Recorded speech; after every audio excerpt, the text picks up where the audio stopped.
Selamat berjumpa kembali dalam layanan audio sahabat seperjalanan. Hari ini adalah hari Jumat 12 Juli 2024. Tema renungan saat teduh kita dengan judul Kuat Menghadapi Masalah. Firman Tuhan terambil dalam Ibrani 12 ayat 3 sampai dengan keempat. Ingatlah selalu akan Dia yang tekun menanggung bantahan yang sehebat itu terhadap dirinya dari pihak orang-orang berdosa, supaya jangan kamu menjadi lemah dan putus asa dalam pergumulan kamu melawan dosa. Kamu belum sampai mencucurkan darah. Mari kita berdoa.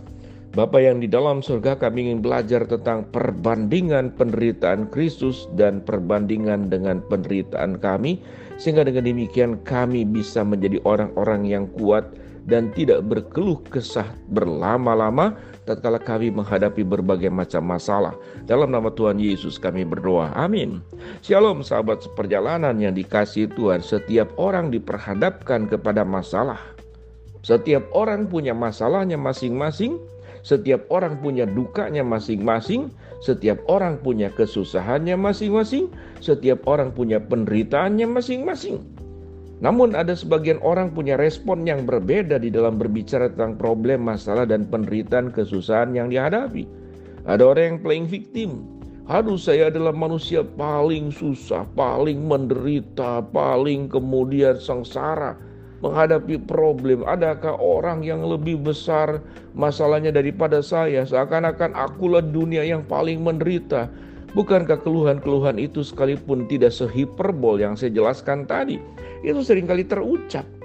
Kita merasa adalah orang yang tidak beruntung, kita merasa adalah orang yang penuh dengan penderitaan, penuh dengan kesulitan, penuh dengan berbagai macam musibah dalam hidup ini.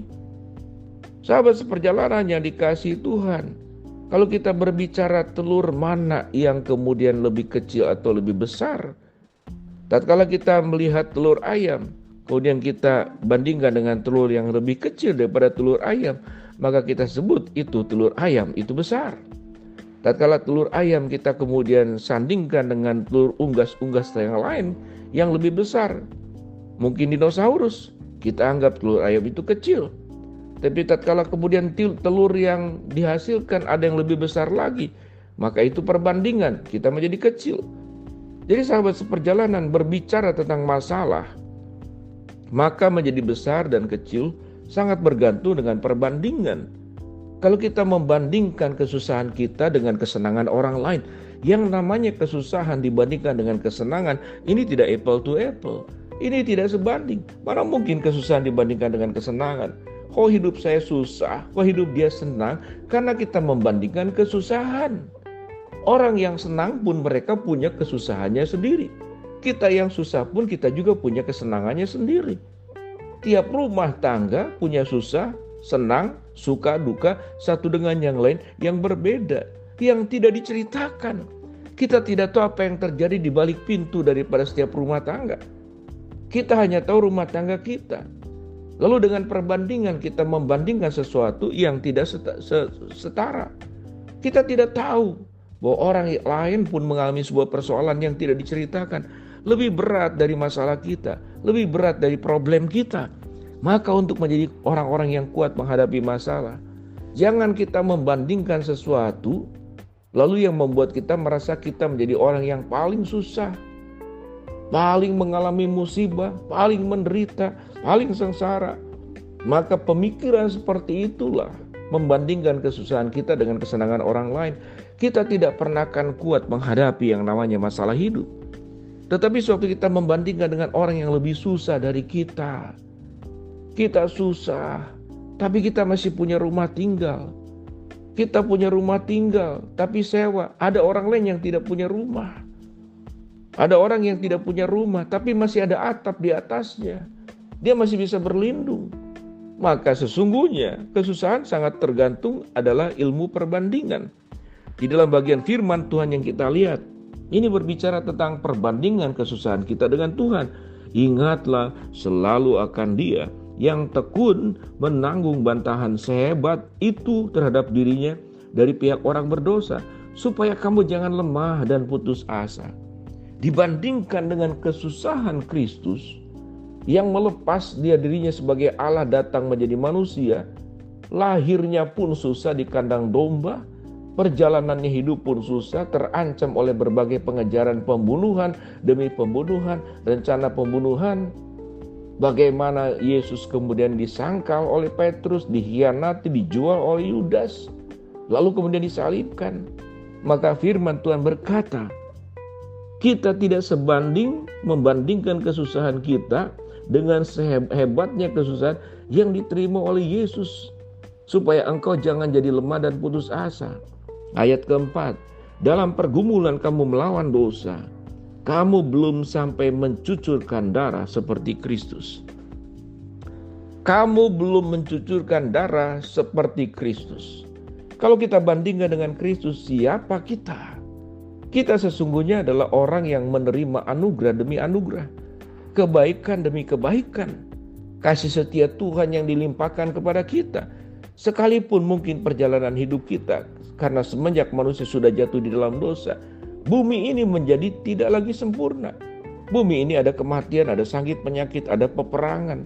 Dan keberdosaan manusia itulah yang mengakibatkan seluruh kesusahan itu terjadi.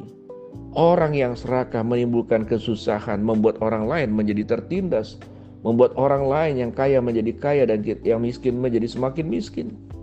Karena keserakan manusia lah adanya pencurian, adanya pengkhianatan, adanya kemudian pembunuhan, adanya penculikan, menghilangkan nyawa, mengancam, dilakukan teror. Siapa pelaku semuanya itu? Bukan Tuhan. Pelaku semuanya itu adalah manusia.